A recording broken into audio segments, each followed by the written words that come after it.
Vamos lá para um vídeo mais curto, mas não menos importante, né? Talvez até um dos assuntos mais importantes, o segredo do negócio. De que negócio? Negócio, programação, desenvolvimento de software, computação.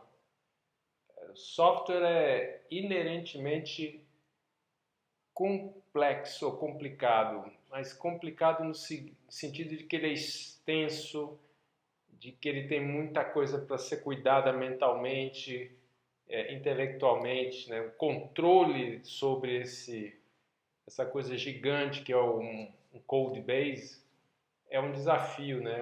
É aí que se fala de complexidade ou até de complicação, né? Qual seria a melhor palavra? Bom, para lidar com isso, há poucos instrumentos cognitivos. E talvez o principal, e daí que eu digo que é o segredo do negócio, é a abstração. Boa parte do jogo é encontrar as abstrações mais adequadas para o problema. Bom, então nós vimos ao discutir semântica que a abstração, em parte, é um processo cognitivo de pôr em primeiro plano, em foco, a certos aspectos ou certo aspecto da experiência, da realidade, em detrimento de outros aspectos que vão para segundo plano, que ficam meio de fora. Tá? Então, quando eu digo, né, repetindo, que a janela é um retângulo, eu estou buscando um aspecto da experiência, que é a forma geométrica. Eu poderia estar interessado, por exemplo, em comprar vidro para a janela, né? E aí eu teria que pensar em como especificar, em que quantidade comprar, no caso aqui, as medidas, né? O preço eu precisaria calcular a área para ter uma base de cálculo de preço do vidro. Então, lidando com a realidade, nós tratamos de uma coisa de cada vez, né? E em software é assim também, a representação de um modelo, de um sistema, de um problema, cada canto do código lida com um aspecto. Então, o programador precisa separar as coisas, né? Então, a matemática é repleta de abstrações, é a ciência, a rainha das abstrações, desde os números, né? E aí o que eu fui colocando aqui exemplos fortuitos, mas a computação, além de todos esses, né? De todos esses problemas, a computação tem lá as suas abstrações canônicas, né? As suas abstrações emblemáticas, estereotípicas, né? As estruturas de dados, né? Pilha, fila, árvore, grafo e por aí vai. Mas a gente pode estar sempre abstraindo dependendo do problema. Então você tem lá folha de pagamento, você tem, por exemplo, a timeline de, de rede social. Você pode pensar como uma abstração. Você está ali numa rede social X, num aplicativo Y, e você já vai se familiarizando com essa ideia de timeline, né? Como usuário, mas claro, o programador também vai acabar podendo se aproveitar tanto dessa intuição, dessa abstração, quanto das bibliotecas que podem surgir, dos frameworks que podem surgir já prontos em torno disso, né? Então, assim caminha a comunidade de desenvolvimento de software, né? Bom, claro que essas abstrações não são exclusivas, né? Como processo cognitivo, seja na matemática, seja no dia a dia, você pode reconhecer. Então, a pilha já é um nome, já é uma metáfora, né, para a pilha de livros, para a pilha de pratos, que são pilhas mesmo, né? A gente empilha e aí o que a gente põe em cima é o primeiro que a gente tira, né? É o último que entra, é o primeiro que sai. Mas você pode estar no supermercado e olhar aquela fila de carrinho, na verdade é uma pilha, né? É uma pilha de. A gente não fala pilha ali, né? Mas na verdade é. Então o ser humano, se ele quiser, se for do interesse dele, Ele pode estar no supermercado observando ali o comportamento dos carrinhos encaixados, né? Os carrinhos amontoados, os carrinhos do supermercado. E ele pode pensar assim, poxa, sei lá, no tempo de pandemia ele fala, eu queria o carrinho menos usado, mas ele não vai poder, porque o carrinho que é menos usado é o último lá, né? O que está na ponta e que ele não tem acesso, porque ele vai ter acesso aqui no início da fila, onde ele vai pegar o que foi usado agora, né? O último que foi devolvido por quem saiu, né? Então, essa organização de supermercados ela nem é tão eficiente, porque alguns carrinhos vão ser mais usados do que outros, né? Mas enfim, o que eu quero dizer é que o ser humano ele pode cognitivamente ativar o modo de reconhecer essas abstrações, de viver essas abstrações em geral, tá? Mas em computação nós vamos programando e em função dos problemas reconhecer, né, abstrações próprias, né? E nós queremos usá-las, nós queremos articulá-las no desenvolvimento. Então, aqui só retomando o que discutimos em semântica, eu tenho esse meu arcabouço para entender a coisa, que é um tanto pessoal, para o bem e para o mal, né? Mas eu gosto de pensar que a raiz de tudo é a intuição, que a gente nem reconhece. É difícil, é tão difícil reconhecer o que é a intuição, né? A intuição, percepção, mas enfim, é a parte mental, é a realidade na raiz, né? A raiz da experiência é aqui.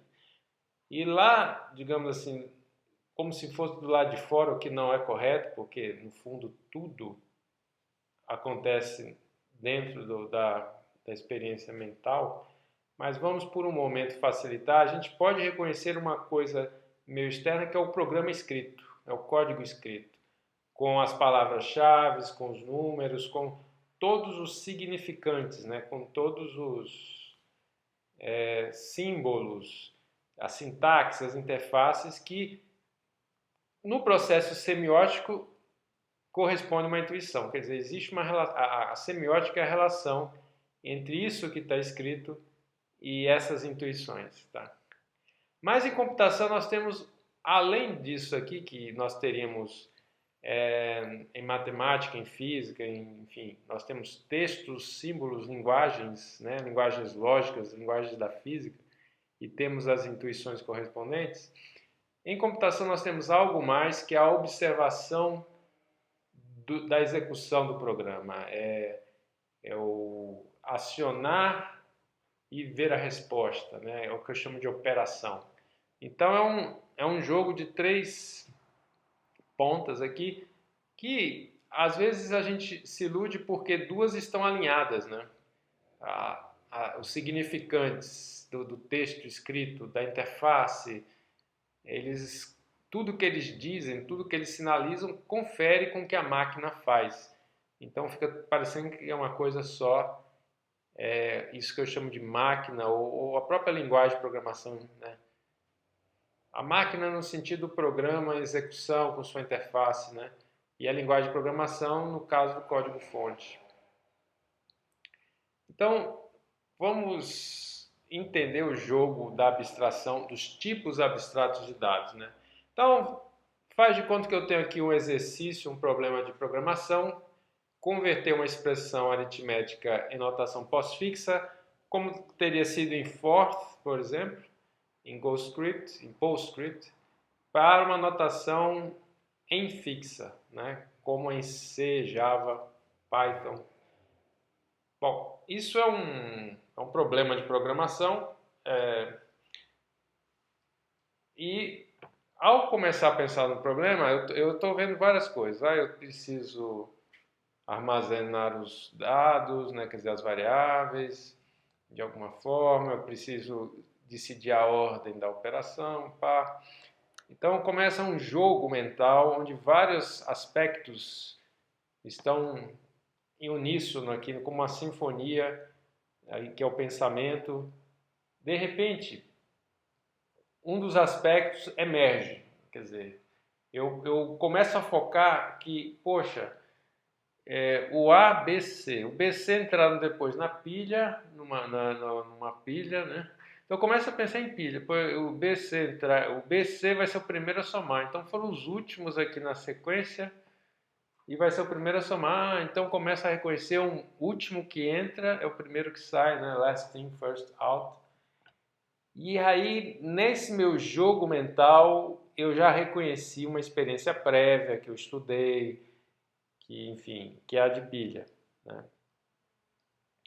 Então o jogo continua com vários aspectos, mas em parte eu já sei que na hora de programar eu vou querer criar a experiência de pilha na programação, né? E isso se estende. O que é interessante das abstrações é que elas podem ser reaproveitadas em outras situações. Então aqui eu estou reconhecendo o problema em outro contexto, que é o contexto da análise sintática, né, do parsing, né? Eu tenho f aplicado a pi, digamos que isso aqui eu estivesse querendo interpretar numa linguagem de programação, fazer funcionar esse f aplicado a pi. Então, na verdade, eu tenho que montar a árvore. Aqui eu não fiz como árvore, né? Eu fiz como estrutura de dados, mas é uma árvore, né? Quer dizer, eu não fiz o desenho, mas é uma árvore como estrutura de dados. Eu tenho a aplicação da função e ela tem um parâmetro que é o nome é o f, e ele tem uma variável, a variável é pi, né? Enfim, eu improvisei aqui que seria uma representação intermediária deste programa para poder executar. Mas o que importa é que talvez nesse processo eu tenha recorrido a algum tipo de pilha. É bem comum na análise sintática recorrer a pilhas, né? Mas é aí que está. Como a abstração é a mesma. Embora ali eu esteja lidando com expressões aritméticas, aqui eu estou lidando com sentenças numa linguagem, é como que isso fosse ali para o fundo. Essas diferenças vão para o fundo ali da cognição, e eu consigo quase que me ligar numa coisa separada que é igual, que é o processamento, essa ordem, né? Last in, first out, tal. Então, humanamente eu tenho esse recurso cognitivo, né? Toda a questão é, eu quero ter isso também no código, não só eu não quero só na minha experiência cognitiva.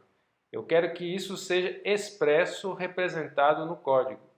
Inclusive com essa propriedade de separação, de ser a mesma. Quer dizer, eu vou ter um lugar lá que é a minha mesma pilha, embora eu esteja fazendo programas diferentes. Mas essa pilha não vai estar só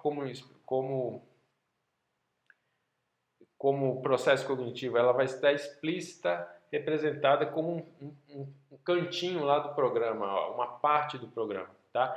E eu vou poder reusar abstratamente, eu vou poder reutilizar aquilo ali em outros contextos, tá? Então, a chave é isso, representar explicitamente no código, a linguagem tem que me ajudar a fazer isso, tá? De forma a separar, ou seja, ser independente dos detalhes, dos demais detalhes, tá? Então, o que é que eu estou me referindo aqui? A formalismos, tá? A construções na linguagem, que, portanto, tem uma sintaxe, tem um significante, né? E tem a coerente operação depois no funcionamento, tem que ser coerente, né? Muito bem, vamos ver como isso se dá nas linguagens, tá? Então, primeiro vamos começar com dois personagens. O cliente, que é o programa, a parte do programa que usa a interface. Quando eu chamo de cliente aqui, é o programa cliente, né? É o programa que usa a abstração. E aí tem vários nomes, né? Abstração, especificação, interface. Existem muitos e muitos nomes para indicar lá no conteúdo das linguagens de programação essa ideia, tá? E essa abstração ela não é funcional, ela não é um programa para valer, ela é apenas uma especificação, é apenas a essência, né, quais são as funções, quais os tipos, etc. Tá? Então, a primeira propriedade aqui da linguagem de programação é que o compilador tem que garantir o uso correto, tá, do cliente. O cliente só depende da abstração, não depende de mais ninguém. Bom, o segundo personagem é a implementação. E aí você pode ter várias, né? Claro que você só vai usar uma, aqui eu estou mostrando todas possíveis. Então você tem a implementação, realização da interface. Tá? Novamente, o compilador precisa garantir que essas implementações obedecem. Antes a gente viu que ele usava corretamente, aqui a gente vê que elas implementam corretamente. Você pode ter várias interfaces e na hora H, no final, o cliente vai ser link editado com uma delas, apenas uma. Tá? Só que ele é independente dos detalhes, ele só enxerga o que todas têm, que está escrito aqui. Mas lá por dentro, ela seguindo isso aqui, ela tem o seu jeito de fazer, que é o que vai funcionar. Tá? O bonito é que você vai poder trocar porque você não sabe os detalhes. Isso é uma tentação, né? Visando o desempenho, se você sabe os detalhes, você pode tirar proveito. Mas se você fizer isso, você perde essa liberdade de trocar. Então, vamos ver aqui. Nós temos um exemplo. Vamos ver esse cenário no exemplo. Eu tenho uma pilha. E aqui ela está no estilo da orientação a objetos, que não é o melhor, tá? Mas como eu vou mostrar em Kotlin, o Kotlin é principalmente orientado a objetos, né? Ele direciona, ele não dá muita escolha para fazer outras coisas que não sejam orientadas a objetos. Eu estou usando aqui, tentando usar aqui alguma uma coisa com cara de orientação a objetos. Então nós temos criar, o push pop, né? Você cria uma pilha, push pop. Tem mais coisa aqui que você pode pôr, se está vazia ou não. Enfim, você vai definir esse conjunto de funções básicas, tá? Aqui você está definindo quase a sintaxe, né? E a semântica? Como é que você sabe que se você fizer push 1, push 2, push 3, quando você fizer pop vai dar 3, 2, 1? Bom, não é exatamente aqui que você garante isso. Você está garantindo pelo menos a sintaxe pelo nome das coisas, né? De fato, não dá nessa especificação para garantir a semântica de pilha. Tá? Mas o trabalho, pelo menos, já é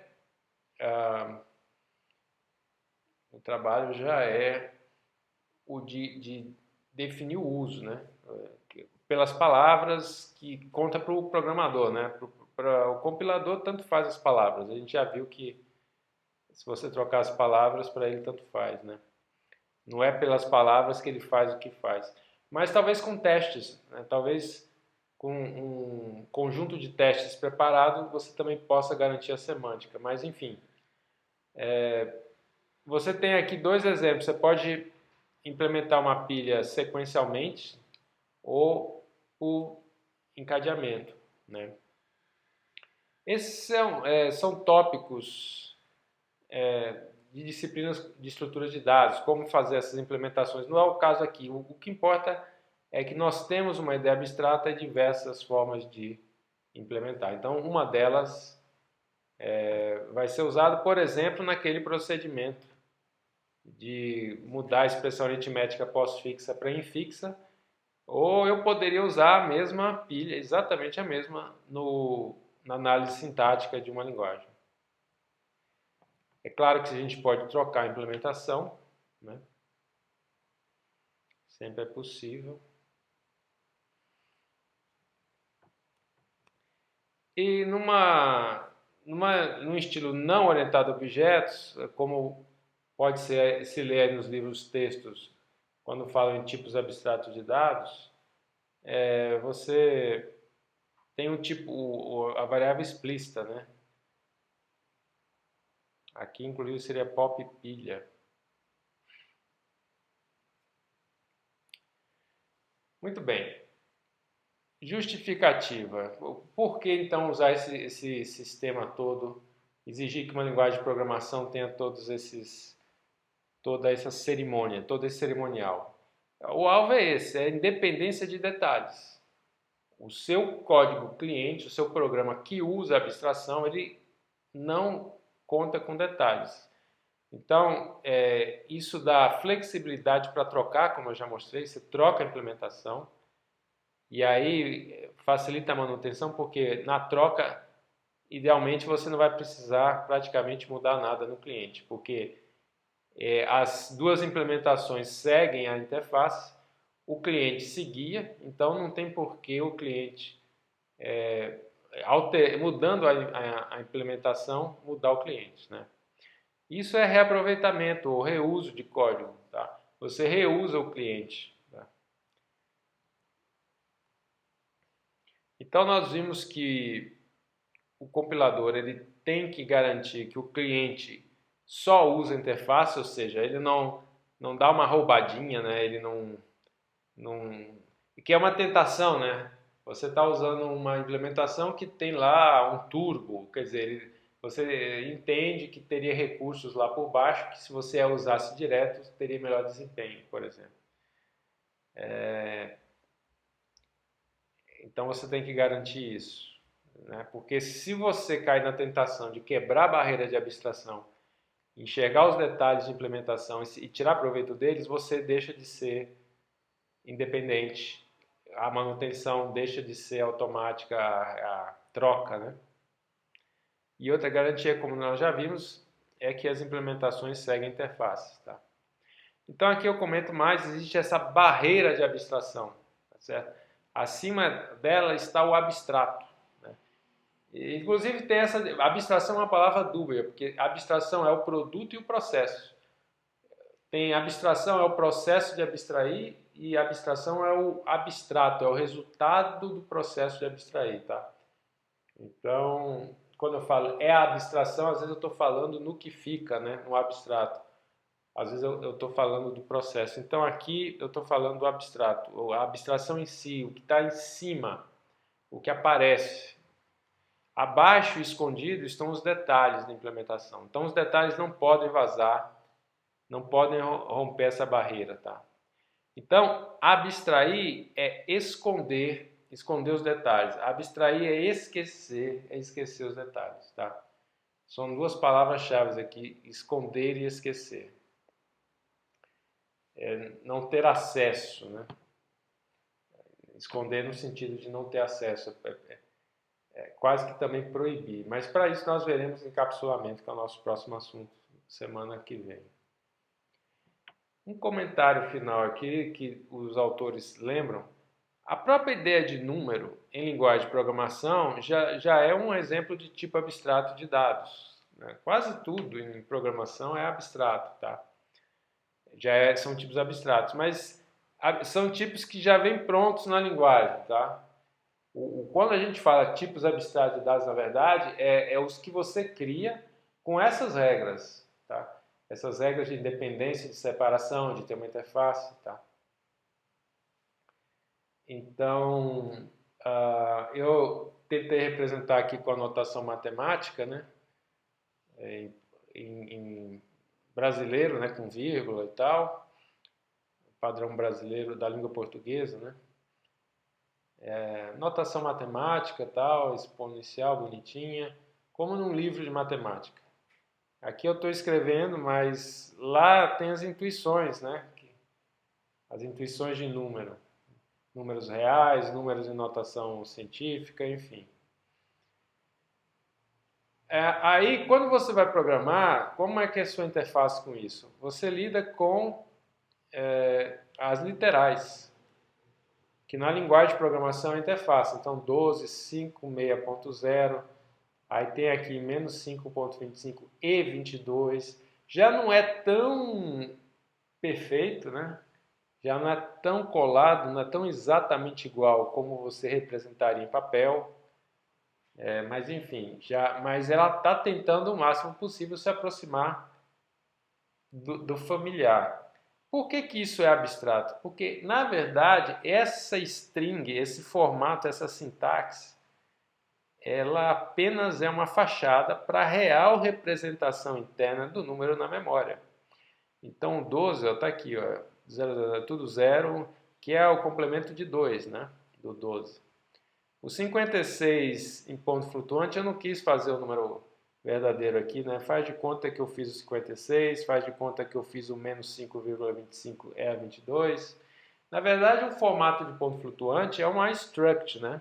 É uma struct entre aspas, tá? É como se fosse uma struct, né? Ela é um pacotinho. É tudo binário, é tudo no 32 bits só, no 64 bits só. Mas dentro daqueles 64 bits você tem campos de bits, você tem trechos de bits. O primeiro bit é o sinal, depois você tem geralmente 8 bits de expoente e 23 bits, né, no caso dos 32, do que é chamado mantissa, né, que também é uma palavra errônea em comparação à matemática lá de logaritmos. Mas enfim, essa complicação toda aqui, você tem que converter lá o 56 para isso aqui, e isso é que vai estar lá na memória, tá? Os processadores já têm uma parte do circuito própria para fazer a aritmética disso, né? A unidade de ponto flutuante, no próprio chip, né? No próprio processador. Enfim, mas observe que para o programador, esses detalhes de bits, de formatos lá na memória estão escondidos. E como é que ele manipula isso? Com essas strings literais aqui, essa sintaxe convencionada, que é abstrata, porque ela já esconde o formato em favor de um outro formato mais próximo de como ele pensa. Olha aí, ó. Né? Então esse que é o ideal. Quanto mais você esconder detalhes e deixar passar só o mínimo essencial cognitivamente para saber o que está fazendo. Então, por exemplo, num retângulo, você vai querer o quê? XY do vértice e altura e base, né? 4 números. Você quer só falar daqueles 4 números. E como isso vai estar na memória de vídeo, como é que isso vai se organizar para fazer os desenhos e tal, isso aí você quer esquecer, né? Você quer esconder. Tá? Então eu fiz aqui uma implementação em Kotlin e Kotlin não é para a gente tirar proveito completo aqui, nós temos que entender mais de Kotlin, né? Então eu fiz uma coisa mais ligeira, eu fiz um stack, uma interface stack de um tipo A. Veja que curioso, né? Interface polimórfica, né? Interface genérica. Então nós temos push, mas push aonde? Fica subentendido que é orientado a objetos, que nós veremos ainda, mas ele está aplicando isso aqui a alguém que é do tipo stack. Então, neste alguém que é do tipo stack, eu posso pedir push e passar um elemento do tipo A. Neste mesmo alguém, eu posso fazer pop e receber como retorno alguém do elemento A. Veja que o push é unit, né? Ele não retorna nada. E temos aqui um exempt, está vazio, retorna true ou false. Muito bem, aí eu fui implementar isso, tá? Muito bem. Então aqui é a minha primeira implementação, é um stack em array. Então para criar eu preciso aqui de uma variável data, que é um array list, e preciso do último, que seria o topo, né? Seria o topo. Vamos aqui fazer um refatoramento ao vivo aqui e trocar esse last por top. É o topo da pilha. Eu coloquei como último, ficou melhor como top. Então, o que é o push? Eu pego esse campo dessa classe é como se fosse uma struct, um registro, que tem um campo data, que é um array de lista, e um top. Então, aqui eu adiciono. Esse adiciono é do array list, tá?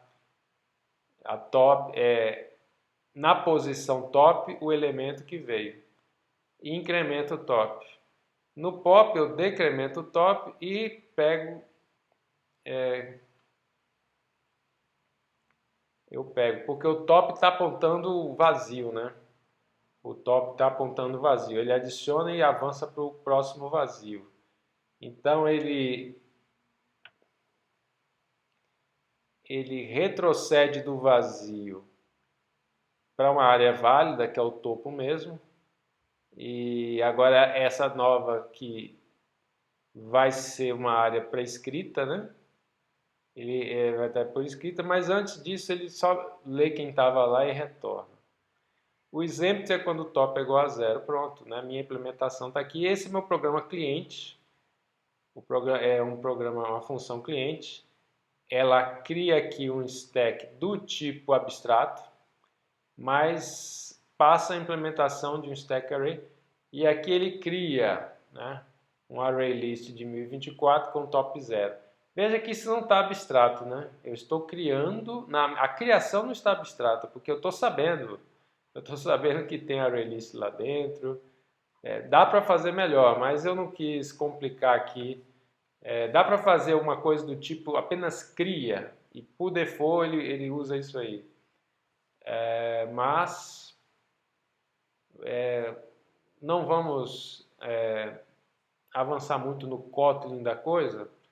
Eu teria que fazer um Object Companion aqui, um objeto de apoio, mas não é nada do outro mundo também, mas enfim. Vamos desconsiderar aqui que na criação a gente está sendo muito pouco abstrato. Vamos observar o uso mesmo. Ó.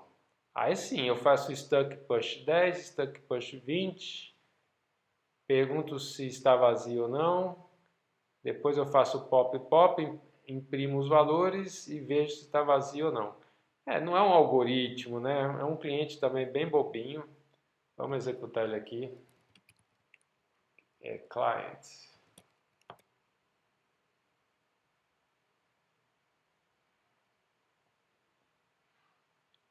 Então, não está vazia, aparece 20 e 10 na ordem contrária e aí a lista fica vazia.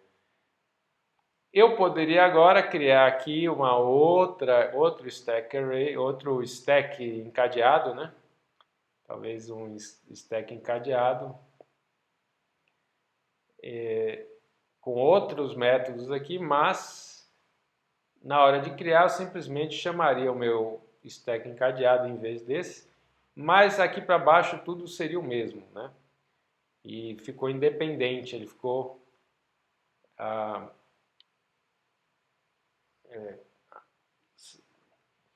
organizado, né? Ficou modularizado. Então a abstração é isso. E tipos abstratos, por exemplo, em C não é complicado usar tipos abstratos. A gente dá uma improvisada com os arquivos de cabeçalho, né, os header files, que na verdade são unidades de link edição, né, são unidades de compilação. É uma modularização dos arquivos do código, né? É fraco, é muito fraco como tipos abstratos mesmo, né? Então você vai encontrar tipos abstratos, por exemplo, em C++, ou aí com interfaces em Java, em Kotlin. Enfim, há muitas linguagens que têm explicitamente tipos abstratos de dados. Não confundir com orientação a objetos, tá? Nós veremos quando falarmos de orientação a objetos que não é sinônimo, não. Tem gente que diz, tipos abstratos de dados são necessariamente objetos. E o que muitas linguagens mostram é que você tem variações, tá? Então, em certa medida, a orientação a objetos, como nós veremos, permite a abstração, mas em certa medida ela tem um estilo de ser que nem todo tipo abstrato precisa seguir. Essa que é a questão. Ela é como se fosse um tipo particular. Então, existem linguagens que misturam, digamos assim, tipos abstratos no sentido da orientação a objetos com tipos abstratos mais gerais. Tá? Então, um vídeo mais curto, um assunto mais importante. Bom assim, poucas ideias essenciais para reter e mas com bastante atenção e dando bastante valor a esse tópico. Então, até o próximo vídeo.